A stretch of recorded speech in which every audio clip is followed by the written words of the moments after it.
মা, আমি নামাজে গেলাম। না, তুই নামাজে যাবি না। তুই ফোন আনছিস সাথে, তোর গার্লফ্রেন্ডে যে ফোন দিব সে খবর কি তোর মাথায় আছে?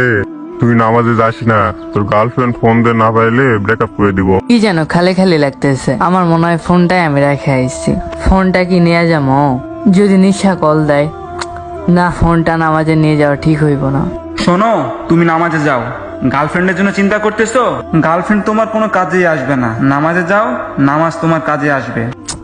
নামাজের বাকি আছে আর 10 মিনিট। এখনই তো নিশা আমারে কইছে ফোন দিব। কি করব বুঝতেছি না।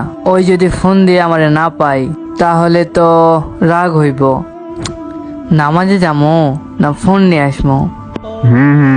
তুই ঠিকই চিন্তা করতেছস। তোর গার্লফ্রেন্ড যে রাগি, ওর সাথে তুই ব্যস্ততা দেখাস, তাহলে তোর সাথে ব্রেকআপ করে দিব। তার চেয়ে ভালো তুই তোর ফোন নিয়ে যা। তোর গার্লফ্রেন্ড তোকে ফোন দিব, তোর গার্লফ্রেন্ডের সাথে তুই কথা বল।